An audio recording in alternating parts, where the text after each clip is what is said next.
Hi friends, welcome to Chanakya stock traders. మనం ఈ వీడియోలో యుఎస్కి సంబంధించిన ఇనీషియల్ జాబ్లెస్ డేటా వచ్చింది. యుఎస్ మార్కెట్లో పతనం గ్రీను న్యూట్రల్. అదేంటి అని అంటే అన్ని హెడ్డింగ్లు మనం పెట్టలేం కదా అది. సో ఇండియన్ స్టాక్ మార్కెట్ బుల్కి పిచ్చిలేసింది. సో కాబట్టి బెనిఫిట్ అయ్యాం మనం. చూడండి, మన టెలిగ్రామ్ గ్రూప్లో ఉన్నారా? సో నిన్న ఆఫ్టర్నూన్ 2:36కి మీరు త్రూఅవుట్ ఇండియా చూడండి. సో నిన్న ఆఫ్టర్నూన్ ఎవరన్నా పాజిటివ్గా ఉన్నారేమో చూడండి. త్రూఅవుట్ ఇండియా చాలా రేరు. నాకు తెలిసి మీరు ఎంత వెతికినా, ఎంత పెద్ద సోషల్ మీడియా వెతికినా నిన్న ఆఫ్టర్నూన్ పాజిటివ్ మీకు ధైర్యం చెప్పిన వాళ్ళు ఎవరు ఉండకపోవచ్చు.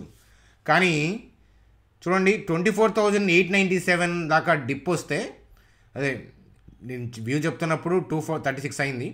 24,945, 24,897 వస్తే కనుక అంటే ఆ లెవెల్ నుంచి ఇట్ కెన్ మూవ్ టు 25,280 చెప్పాము. ఎల్స్ ఒకవేళ మనం అనుకున్నట్లు ఫేవర్గా వెళ్ళాలని లేదు కదా. Else it will hit 24,671 spot. అదే కదా చెప్పింది. సో ఆ వ్యూని ఇవాళ మీకు చూడండి, ఆ వ్యూ కింద ట్యాగ్ చేశాను. Book learning profit view after 25,275 కదా. సో అట్లాగేంటంటే చాలామంది కన్ఫ్యూజ్ అయ్యారు ఇవాళ. సో ఇది intraday point of view observation learning view. Waiting required అని చెప్పి 25,042 దగ్గర ఉన్నప్పుడు 24,990 కోసం వెయిట్ చేస్తే 25,109, 25,175 మంచి టార్గెట్సే ఇచ్చాము. సో దానికన్నా మించి కూడా నిఫ్టీ వెళ్ళింది. సో ఏంటది ఇక్కడ వ్యూ మాట్లాడుకున్నాం కదా, వెళ్ళింది. కాకపోతే ఏమైంది అని అంటే దానికన్నా ముందు మనం అనుకున్న డౌన్ సైడ్ హిట్ చేసింది.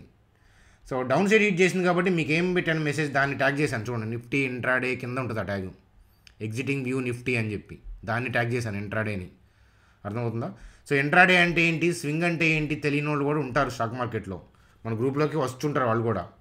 లేదా ఆదరాబాదరగా చూసిన వాళ్ళు ఓన్లీ ఎగ్జిటింగ్ వ్యూ నిఫ్టీ చదివి ఉంటారు. నా మిస్టేక్ కాదు అది. అర్థమవుతుందా? మీ జాగ్రత్తగా చూడండి, ఓపిక్గా చూడండి. అర్థమవుతుంది. మెసేజ్ కూడా మీ అందరికి నేను ఎక్కడ చదివించి పెడతాను. నేను పోస్ట్ చేయగలను కానీ నేను ఎలా చదువుతాను మీ మెసేజ్, మీరు చదవాల్సిన పని. ఆ విషయం గుర్తుపెట్టుకోమని చెప్పి చెప్తాను. అది అట్లా, ఇదేమో ఓవరాల్గా థింగ్ అనమాట అది. సో అయితే మీకు ఈరోజు ఇంట్రాడే పాయింట్ ఆఫ్ వ్యూలో వ్యూ ఇచ్చింది. లాస్ట్ మనం మొన్న ఇంట్రాడే పాయింట్ ఆఫ్ వ్యూలో మంచిగానే వ్యూ పాయింట్ ఆఫ్ వ్యూలో గెయిన్ చేసాం. కానీ ఈరోజు ఇంట్రాడే అనుకూలంగా వర్కౌట్ అవ్వలేదు. ఎందుకంటే వోల్టాలిటీ, ఇనీషియల్ మూమెంట్స్లో వచ్చిన సెల్లింగ్ వోల్టాలిటీ వల్ల మనం అనుకున్న అప్ సైడ్ కన్నా డౌన్ సైడ్ ఫస్ట్ హిట్ అయింది. కానీ చేసేదేముంది, ఇంట్రాడేకి మనం ఏదైతే రూల్ అనుకున్నామో ఆ రూలు బ్రేక్ చేయకూడదు కదా, అదనమాట. కానీ ఓవరాల్ స్వింగ్ అనేది ఒకటి ఉంటుంది, ఇంట్రాడే పాయింట్ ఆఫ్ వ్యూలో వ్యూ ఒకటి ఉంటుంది. మనం మార్కెట్ ఓవరాల్ డైరెక్షన్ వైపే వెళ్తాం. కాకపోతే ఇంట్రాడే వ్యూలో ఏంటంటే వోల్టాలిటీ ఉంటుంది కదా, అందువల్ల ఏంటంటే ఛాన్సెస్ తక్కువ ఉంటాయి. అందుకనే కదా పీపుల్ ఇంట్రాడే చేయొద్దని ఎందుకు చెప్తారు, రీజన్ అదే. ఎందుకంటే మార్కెట్ మనం అనుకూలంగానే వెళ్ళినా కూడా ఆ వోల్టాలిటీ వల్ల ఏంటంటే స్టాప్ లాస్ హిట్ అవుతాయి అని. సో అంతకంటే ఏం లేదనమాట. ఈరోజు ఇంట్రాడే పాయింట్ ఆఫ్ వ్యూలో వ్యూ ఎలా ఇచ్చాను, మొన్న కూడా అలాగే ఇచ్చాను. మొన్న మంచిగా సక్సెస్ అయింది, ఈరోజు కూడా సక్సెస్ అయింది. కాదు ఏంటంటే ముందు డెంటేసింది, ముందు స్టాప్ లాస్ కొట్టింది. అది పోయిందని, సక్సెస్ అయింది అనకూడదు కదా, పోయిందని చెప్పాలి. కాబట్టి నేను ఈరోజు ఇంట్రాడే ఇచ్చిన లెవెల్ ఎలా మార్క్ చేశానో మీ అందరికీ తెలుసు. ఎవరైతే డీమ్యాట్ గ్రూప్లో మెంబర్స్ ఉన్నారో వాళ్ళు చాలామంది తెలుసు. నేను వెబినార్లు చెప్పాను, ఇంట్రాడే పాయింట్ ఆఫ్ వ్యూలో రౌండ్ నెంబర్ కింద ఎలా వ్యూ చూడాలని చెప్పాను. ఈ వీడియోలో ఎక్స్ప్లెనేషన్ ఇచ్చే అంత టైం ఉండదు వాటికి.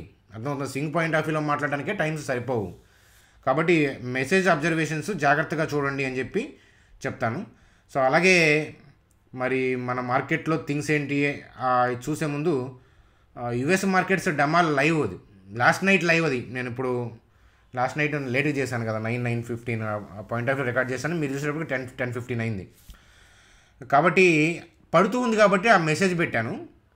కానీ మీకు ఆ వీడియోలో ఏం పెట్టాము, ఆ వీడియోలో మీరు చెప్పింది చూడండి. మీరు ఒకసారి ఆ వీడియో అంతే ఉంది కదా, చూడండి. లెవెల్ మార్క్ చేసి ఈ గ్యాప్లో నుంచి బయింగ్ వస్తుంది, ఆ గ్యాప్ కోసం వచ్చారు. కానీ బ్రాడ్ వ్యూ పైకే ఉంది. యుఎస్ మార్కెట్లో ప్రాబ్లం ఏం లేదని చెప్పాను. సో ఇప్పుడు నేను మాడిఫై చేసేది ఏముంది, అరే వీడియో రికార్డింగ్ అంతే ఉంది కదా, చూడండి. సో అట్లాగే ఏంటంటే నిఫ్టీ గురించి కూడా ఏంటంటే ఒకవేళ యుఎస్ మార్కెట్లో రెడ్లోనే క్లోజ్ అయినా ఈ లెవెల్ అంత ఈజీగా బ్రేక్ అవ్వదు. బ్రాడ్ వ్యూ ఏం చేంజ్ అవ్వదు అని చెప్పాను. సో మీకు ఎప్పుడు నేర్పించే లెసన్ ఒకటే, broad view of the stock market up అయితే, గ్లోబల్ క్యూస్ అప్ అయితే ఇనీషియల్ మూమెంట్స్లో సెల్ బై జరగచ్చు. మార్కెట్లో సెల్ బై, మనం కాదు సెల్ చేయాల్సింది. ఓపెనింగ్ తర్వాత సెల్ కొట్టి వాళ్ళు కిందకి డిప్ అయిన తర్వాత బై చేస్తారు ఇన్స్టిట్యూషన్స్. అందుకని బ్రాడ్ వ్యూ అప్ ఉంది, గ్లోబల్ క్యూస్ అప్ ఉన్నప్పుడు ఇనిషియల్ మూమెంట్స్లో ఆగి ఆ సెల్ బై అయితే by and dips point of వ్యూలో మనం ఆలోచించాలి. మీకు నేర్పాను ఇది. అలాగే బ్రాడ్ వ్యూ అప్ ఒకవేళ లాస్ట్ నైట్ యూఎస్ మార్కెట్లో రెడ్లో క్లోజ్ అయితే గ్లోబల్ క్యూస్ డౌన్ కదా, అప్పుడు ఏంటంటే we should not fear, we have to think about the by and dips. అదేంటి పెరిగినా బై అండ్ డిప్సే, పడినా బై అండ్ డిప్సా అంటే బ్రాడ్ వ్యూ అప్. సో ఎప్పుడైనా గుర్తుపెట్టుకోండి ఫ్రెండ్స్, నేను కూడా చెప్తాను, మార్కెట్ యొక్క డైరెక్షన్ చేంజ్ అవ్వదు. సో ఇవాళ నైట్ యూఎస్ మార్కెట్లో ఎలా క్లోజ్ అవుతాయి అనేది ఎవరు చెప్పగలుగుతారు చెప్పండి? మీరు అప్ అంటే అప్ అవ్వచ్చు, డౌన్ అంటే డౌన్ అవ్వచ్చు, లేదా మీరు అప్ అంటే డౌన్ అవ్వచ్చు, డౌన్ అయితే అప్ అవ్వచ్చు, లేదా న్యూట్రల్ అవ్వచ్చు. దీనికన్నా మించి పాసిబిలిటీస్ ఏమైనా ఉన్నాయా? లేవు. వాటిని మనం ఏంటంటే ఊహించలేము. గ్లోబల్ క్యూస్ని ఎప్పుడూ కూడా ఊహించద్దు.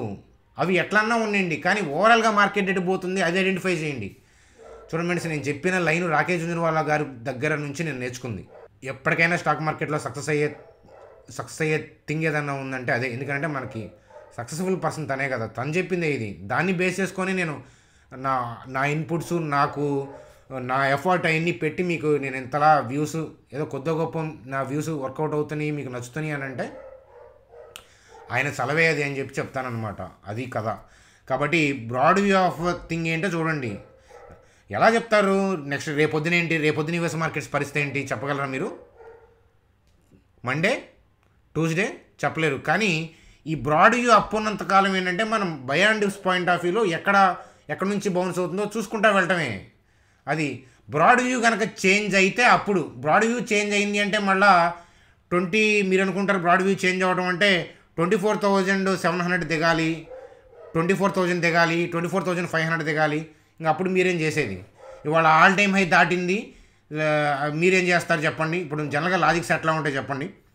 25,000 దాటితే బై. చూడండి ఫ్రెండ్స్, నిన్న మీరు అబ్జర్వ్ చేయండి, 25,000 పైన ఉంది నిన్న. సో 25,000 పైన బై చేసిన వాళ్ళు గంట 2 గంటలు ట్రేడ్ అయింది కదా పైన. ఇంట్రాడేలో 25,000 పైన గంట 2 గంటలు ఉంది అని అంటే ఏం చెప్తారు? ఎవరైనా బై అంటారు, round number. Retail people logics అవి. కానీ బై అయిందా? కొట్టారు, పెడకత్తుకున్నట్టు అత్తుకుంది నిన్న కదా. సో మరి బయింగ్ ఎక్కడ జరిగింది? మన 24,897 పాయింట్ ఆఫ్ వ్యూ మీకు చెప్పాను. అంటే రౌండ్ నెంబర్ కిందే, ఇన్ఫ్యాక్ట్ 24,900 కన్నా కూడా కింద. చూడండి ఫ్రెండ్స్, రౌండ్ నెంబర్ కింద ఎలా ప్లే చేస్తున్నామో జాగ్రత్త చూడండి.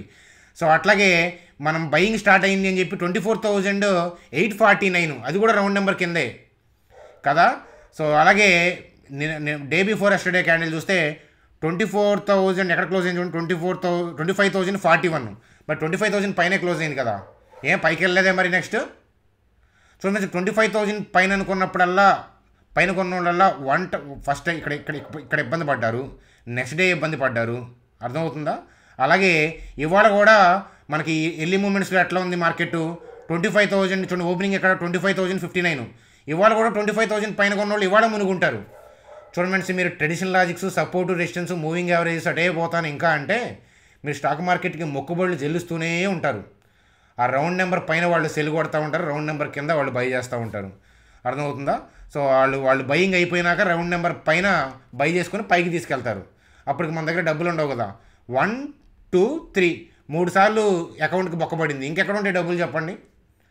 సో కాబట్టి ఆలోచించండి, అబ్జర్వ్ చేయండి. చూడండి ఫ్రెండ్స్, నేను చెప్పింది ఎప్పుడు కూడా బ్లైండ్గా నమ్మితే బిలీఫ్.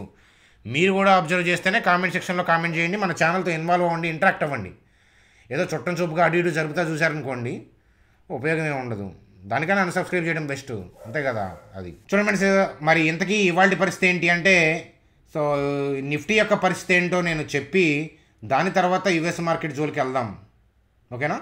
చూడండి ఫ్రెండ్స్, రేపు గ్లోబల్ క్యూస్ బాగుంటాయి, రెండు ఉంటాయి కదా, ఒకటి బాగోపోవటం బాగుంటాయి. సో మనకి బ్రేక్అవుట్ వచ్చింది కాబట్టి ఎర్లీ మూమెంట్స్లో most of the people buy point of వ్యూలో ఉంటారు. ఆల్ టైమ్ హై దాటినాక మీలో ఎంతమంది సెల్ చేయాలనుకుంటారు చెప్పండి? ఎవరు ఉండరు. ఇన్ఫ్యాక్ట్ నేను ఉండను. అంత పాజిటివ్గా వెళ్తున్నప్పుడు మార్కెట్లో సెల్ ఎవరు అనుకుంటారు? ఓపెనింగ్ గ్లోబల్ క్యూస్ బాగుంటే ఎక్కడ ఓపెన్ అవుతుంది? అయ్యా మీరు కొనుక్కోండి 24,388, నేను నిదానంగా పెరుగుతాను, 330 కల్లా 25,600కి పెరుగుతాను, మీరు అమ్ముకోండి అని చెప్తుందా మార్కెట్? ఓపెనింగే వెళ్ళి 25,500, 25,450, 600 ఎంతో గిఫ్ట్ నిఫ్టీకి తగ్గట్టుగా ఓపెన్ అవుతుంది కదా. మరి గ్యాప్ అంతా ఏమైనట్లు? సో మరి మనలో ఎవరు కూడా బై చేయడానికి తప్ప తెలియడానికి సిద్ధంగా లేనప్పుడు ఇన్స్టిట్యూషన్ ప్లేయర్స్ కూడా ఇంతలా ర్యాలీ తెప్పించిన వాళ్ళు బై మోడ్లోనే ఉంటే ఆర్డర్లు ఎలా ఎగ్జిక్యూట్ అవుతాయి? అవవు. అందుకని ఇనీషియల్ మూమెంట్స్లో ఏంటంటే వాళ్ళు ఓపెన్ అయిన తర్వాత ఒక ముట్టుకాయ వేస్తారు. ఎందుకు ముట్టుకాయ వేస్తారంటే కింద అన్నీ బై చేశారు కదా, కొంత ప్రాఫిట్ బుకింగ్ చేసుకుంటారు. మీరు 100 ఎకరాలు కొన్నారు కంటిన్యూగా, ఒక 20 ఎకరాలు అమ్ముకుంటే నష్టమే ఉంటుంది, డబ్బులు ప్రాఫిట్ బుకింగ్. ఆ డబ్బులతో మళ్ళీ కొనుక్కుంటూ వెళ్తారు. అదే చేసేది వాళ్ళు. అర్థమవుతుంది. కాబట్టి ఏంటంటే రేపు మీరు అనుకున్న ఇలాంటి ర్యాలీస్ రావు. మీరు ఎప్పుడైనా చూడండి మార్కెట్లో ఇంత ఫుల్ క్యాండిల్స్ పడ్డాక నెక్స్ట్ డే మార్కెట్ అలా ఉండదు. యూఎస్ మార్కెట్లో అంత ర్యాలీ వచ్చింది కదా. సో థింక్ మరి ఇవాళ అలా అంతలా ఉందా? ఇవాళ ఓపెనింగ్ లేదు, ఓపెనింగ్ ఉండదు. దాని తర్వాత ఉంటే ఉండొచ్చు, ఓపెనింగ్ వెళ్ళొద్దు. సో ఒకటి గుర్తుపెట్టుకోండి ఫ్రెండ్స్, బుల్ క్యాండిల్ చూసిన తర్వాత ఓపెనింగ్ మూమెంట్లో గ్యాప్ అప్ అయితే ఓపెనింగ్ మూమెంట్లో ఒక హాఫ్ అన్ అవర్ 45 మినిట్స్ మీరు నిమ్మలంగా ఉండకపోతే దెబ్బేస్తుంది, అందులో డౌటే లేదు. ఓవరాల్గా రేపు డోజీ కైండ్ ఆఫ్ క్యాండిల్ పడుతుంది తప్ప సో ఇంత అగ్రెసివ్ క్యాండిల్ అయితే పడకపోవచ్చు. అర్థమవుతుందా? పడదు అని చెప్పకూడదు, ఎందుకంటే స్టాక్ మార్కెట్కి ఎట్లాంటి రూల్స్ ఉండవు. మేజర్ కేసెస్లో ఇట్లాంటి క్యాండిల్ పడ్డాక ఏంటంటే డోజీ కైండ్ ఆఫ్ క్యాండిల్స్ పడతాయి. చూడండి యుఎస్ మార్కెట్కి సంబంధించి సో ఇనీషియల్ జాబ్లెస్ క్లెయిమ్స్ వచ్చాయన్నమాట.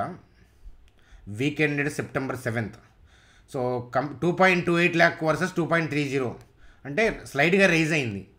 చెడుగా చూడబాకండి, ప్రతిదాన్ని చెడుగా చూడొద్దు. చాలామంది ఏం చేస్తారంటే మార్కెట్ అక్కడ రెడ్ అయింది అనుకోండి, ఈ న్యూస్ని హైలైట్ చేసి చెప్తారు. మనం కూడా అలాగా అన్వయించుకుంటాం. ఇవాళ మార్కెట్ గ్రీన్ అయింది కాబట్టి ఏదో ఒక న్యూస్ అప్డేట్ వెతుకుతారు సోషల్ మీడియా. ఏదన్నా ఉపయోగం ఉంటుందా? నిన్న మధ్యాహ్నం వదిలేసి లేదా ఇవాళ వదిలేసి మార్కెట్ రన్నింగ్లో మనం ఈవినింగ్ 3:30 తర్వాత 4:30కో 10:30కో 8:30కో 11:30కో డిస్కస్ చేసుకుంటే ఏదైనా ఉపయోగం ఉందా? ర్యాలీ అయింది కారణం ఇది అని. ఉపయోగం ఏముండదు. అర్థమవుతుందా? పోనీ కారణం ఇది, మరి రేపేంటి పరిస్థితి? అలాంటి ఇన్ఫర్మేషన్ మీకు ఎక్కడ దొరుకుతుందా? దొరకదు. దొరికేది ఎక్కడ అంటే చాణక్య స్టాక్ ట్రేడర్స్. చూడండి మరి సిపిఐ ఇన్ఫ్లేషన్ అనేది ఫ్రెడ్ యొక్క టార్గెట్ రేంజ్లోనే ఉంది. స్లైడ్గా పెరిగింది month on month point of వ్యూలో, అదేం చెడేం కాదు. అర్థమవుతుందా? ఒకవేళ నిన్న పడిపోతే ఇదే కారణం అంటారు. తలకాయ నిప్పబా మీ టీవీతో సోషల్ మీడియాతో. చూడండి సార్, ఫెడ్ ఈవెంట్లు కొన్ని పెద్ద ఈవెంట్లు ఉంటాయి. అలాంటి న్యూస్ అప్డేట్లు ఈవెంట్లు అంటే ఓకే. ప్రతిరోజు మనకి ఈ ప్రతి అప్డేట్కి మార్కెట్కి రియాక్షన్కి ముడిపెట్టి చూడాలంటే మీరు ట్రేడ్ చేయలేరు. రాసి పెట్టుకోండి, చేయలేరు. సేమ్ థింగ్ ఇలాంటి అప్డేట్ వచ్చినప్పటికి మార్కెట్ రియాక్ట్ అవుతుంది. చూడండి, జాగ్రత్త అబ్జర్వ్ చేయండి, నేర్చుకోండి. చూడండి సార్, స్టేట్ బ్యాంక్ ఆఫ్ ఇండియాకి సంబంధించిన అప్డేటు 10,050 crores ప్రాజెక్ట్ లోన్ అనేది వాళ్ళు శాంక్షన్ చేశారు. స్టేట్ బ్యాంక్ ఆఫ్ ఇండియాకి సంబంధించిన న్యూస్ అప్డేట్. చూడండి, అలాగే Tata Power, Tata Motors. So Tata Power renewable energy and Tata Motors sign MOU for 200 fast charging stations అనమాట. So plan charging station for electric commercial vehicles. చూడండి, అలాగే ఎయిర్టెల్కి సంబంధించి జమ్మూ కాశ్మీర్లో ఏంటంటే వైఫై అనమాట, హోమ్ బేస్డ్ వైఫైకి వాళ్ళకి అప్రూవల్ వచ్చిందనమాట ఎయిర్టెల్కి. సో దాంతో ఏంటంటే ఎయిర్టెల్ మంచి ర్యాలీ అయింది. సో అలాగే మరి crude oil point of view చూడండి సార్, క్రూడ్ ఆయిల్ పడిపోయింది అని చెప్పి రిలయన్స్ పడింది, నిన్న బీపీఎస్ఎల్ పడిపోయింది. అలాగే క్రూడ్ ఆయిల్ మరి పడిపోయే ఉంది, ఏం పెరగలేదు కదా. అయితే క్రూడ్ ఆయిల్ పడిపోవడంతో బాగా విండ్ ఫాల్ ట్యాక్స్ క్యాన్సిల్ చేస్తారు అనే అప్డేట్తో రిలయన్స్ ర్యాలీ అయిందని మీకు అనిపిస్తుంది సోషల్ మీడియా చూస్తే. కానీ చార్ట్లో ఏంటంటే లెవెల్ నేను చూపిస్తాను, చూడండి సార్. రిలయన్స్ యొక్క థింగ్ సో బయింగ్ స్టార్ట్ అయిందని మనం ఏంటంటే 2 days బ్యాకే అబ్జర్వ్ చేసాము. 2929, 2903 కదా. సో చాలామంది ఏంటంటే నెక్స్ట్ డే చూసి ఓపిక చచ్చిపోద్ది. ఏంటంటే వాళ్ళు వ్యూని క్లోజ్ చేసుకుంటారు. చూడండి సార్, నాలెడ్జ్ వేరు, మనీ వేరు. సో మనీ స్టీల్ చేయొచ్చు కానీ నాలెడ్జ్ స్టీల్ చేయలేరు కదా. సో నా వ్యూ అంతే ఉంచాను. ఈ జోన్ కన్నా కింద క్లోజ్ అయితే ఆలోచిద్దామన్నాను. చాలామంది ఇంట్రాడేలో దాని మూమెంట్ చూసి అయిపోయింది అనుకుంటారు. సో వాళ్ళ పని అయిపోద్ది అనమాట, అంతకంటే ఏం లేదు. చూడండి అందరికీ చూడండి సార్, పబ్లిక్గా నేను ఇచ్చే వ్యూస్ అన్నీ పబ్లిక్గా, ఏది ఇచ్చినా ఓలా ఇచ్చినా, ఇది ఇచ్చినా, ఐసిఐసి బ్యాంక్ ఇచ్చినా పబ్లిక్గా ఇచ్చాను. కానీ నా వ్యూని కాపీ కొట్టలేరు మీరు ఎవరు. అర్థమవుతుందా? చాలా రేరు. నాలెడ్జ్ కూడా మీకు ఉంటేనే దాన్ని ఏంటంటే ఆ వ్యూని తీసుకోగలరు, సాధ్యం కాదు అది. అర్థమవుతుందా? ఎందుకంటే మీ ఎమోషన్స్ ప్లే చేస్తాయి అక్కడ. సో నా ఎమోషన్స్ నా వరకే ప్లే చేస్తాయి, ఎందుకంటే నాలెడ్జ్ ఉంది కాబట్టి నాకు చిన్న థింగ్స్ వాటికి నేను ఆపరేట్ అవ్వను. అక్కడ తేడా పడుతుంది అనిపిస్తే, నాకు డౌట్ వస్తే అప్పుడు, అంతేగాని ప్రతి చిన్నదానికి ఇంట్రాడే పాయింట్ ఆఫ్ వ్యూలో మూవ్స్కి నేనేం ఆపరేట్ అవ్వను, మీకు తెలుసు ఆ విషయం అదనమాట. కాబట్టి రిలయన్స్ అనుకూలంగా ఉంది, అనుకూలంగా మనం చెప్పే చెప్పే డైరెక్షన్లోకి వెళ్తుంది కూడా. అర్థమవుతుందా? రేపు మనం లైన్స్లోకి వెళ్దాం అనుకునే వాళ్ళకి డోజీ కైండ్ ఆఫ్ క్యాండిల్ సో డెంట్ ఇస్తుంది, అంటే ఆగమని చెప్తుంది. Doji kind of candle opening gap up అనుకోండి, డోజీ పడిద్ది. ఏం చేస్తారు అప్పుడు ఇంకా? సో దాన్ని ఈ జోన్లో వదిలేసి, రెడ్లో వదిలేసి గ్రీన్లో పట్టుకుందాం అనుకుంటే రీటైల్ అవుతారు. అది ప్రొఫెషనల్ అవ్వరు. ప్రొఫెషనల్ ఎప్పుడు కూడా టర్నింగ్లో పడతాడు. అర్థమవుతుందా? ఇండియా మొత్తంలో 5% ఉంటారు ప్రొఫెషనల్స్. అర్థమవుతుంది. అంతేగాని ఇది దాటినాక పాజిటివ్, అది దాటినాక అరెస్ట్ ఎంత దాటాలి, అది దాటాలి. సో ఇదంతా కూడా రీటైల్. నేను కూడా ఒకప్పుడు రీటైలర్ని, నేను కూడా అలాగే ఆలోచించాను. కానీ ఇదంతా కూడా నా రీసెర్చ్. చూడండి sir, bank Nifty point of వ్యూలో బ్రేక్అవుట్ వచ్చింది. సేమ్ ఇది కూడా ఏంటంటే డోజీ కైండ్ ఆఫ్ క్యాండిల్ పడే అవకాశం ఉంటుంది. కాబట్టి జాగ్రత్తగా ఉండండి అని చెప్తాను. రేపు ఓపెనింగ్ ఏంటంటే వెళ్ళి బై చేసేవాళ్ళు ఇబ్బంది పడవచ్చు. అర్థమవుతుంది. అందువల్ల ఏంటంటే అంతా బాగున్నప్పుడు, గ్యాప్అప్లో ఓపెన్ అయినప్పుడు కొద్దిగా గొప్ప డిప్ కోసం వెయిట్ చేయమని చెప్తానమాట. సో ఇవాళ ఉన్న మూవ్ రేపు ఉండదు, ఖచ్చితంగా ఉండదు, అందులో డౌటే లేదు. ఇంత హై వచ్చినప్పుడు ఏంటంటే వాళ్ళు కింద నుంచి కష్టపడి బై చేశారు కదా, రేపు రీటైల్ పీపుల్ బై చేస్తారు కదా, అందుకని ఏంటంటే కొంత అన్న ప్రాఫిట్ బుకింగ్ చేసుకుంటారు. వాళ్ళు ప్రాఫిట్ బుకింగ్ చేసుకోవాలంటే మన వాళ్ళు బై చేయాలి కదా, లేకపోతే ఆర్డర్లు ఎలా ఎగ్జిక్యూట్ అవుతాయి? రేపు మీరు ఎవరైనా ఆపగలరా రీటైల్ పీపుల్ని? సో మీరు చూడండి, సోషల్ మీడియా అంతా కూడా కోడైకి వస్తుంది బుల్ అని. సో పీపుల్ రేపు పొద్దున ఏంటంటే దే విల్ బై. ఇనిషియల్ మూమెంట్స్లో ఇనిషియేషన్స్ ఏంటంటే స్లోలీ ఎగబడి సెల్ చేయరు. ఎందుకంటే వాళ్ళకి పైకి వెళ్ళటమే కావాలి, కాకపోతే వాళ్ళు ప్రాఫిట్ కూడా బుక్ చేసుకోవాలి. అదనమాట. ప్రాఫిట్ బుక్ చేసుకుంటున్నప్పుడు చూడండి ఫ్రెండ్స్, మీరు 20 లక్షలకి ఎకరం కొన్నారు, 90లో నడుస్తుంది. మీకు కిందకి పడేసే ఉద్దేశం మీకు ఎందుకు ఉంటుంది చెప్పండి? హాయిగా చిన్నగా అమ్ముకుంటారు. 90 అయితే ఏంటి, 92 అయితే ఏంటి, 93 అయితే ఏంటి? Profit booking. కిందకి మూవ్ చేయడం వేరు, ప్రాఫిట్ బుకింగ్ వేరు. అందువల్ల ఏంటంటే మనం వెయిట్ చేయాలని చెప్తాను. సో అది ఫ్రెండ్స్ మనకి ఈరోజు వీడియో. సో నిన్న తమ్నెయిల్, ఈరోజు తమ్నెయిల్ చేసిన వాళ్ళు కూడా కామెంట్లు చేస్తూ ఉంటారు. వాళ్ళు తమ్నెయిలే చూస్తూ ఉంటారు. వాళ్ళని ఎవరికన్నా చూపించండి. అలాగే ఏంటంటే కామెంట్లతో వాళ్ళకి కూడా రిప్లై ఇవ్వండి అనమాట. ఎందుకంటే నేను పడుకున్న తర్వాత కూడా చేస్తూ ఉంటారు. ఎవరన్నా మెలుకున్న వాళ్ళు ఉంటే కామెంట్లకు రిప్లై ఇస్తూ ఉండండి అనమాట. వీడియోలు చూడండి అయ్యా బాబు కాస్త అని చెప్పి చూడండి. వాళ్ళ గురించే ఈ కామెంట్ చెప్పాను అనేది కూడా వాళ్ళకి తెలియదు, ఎందుకంటే వాళ్ళు ఈ వీడియో కూడా చూడలేదు కదా, అదనమాట. So thank you friends, bye, good night.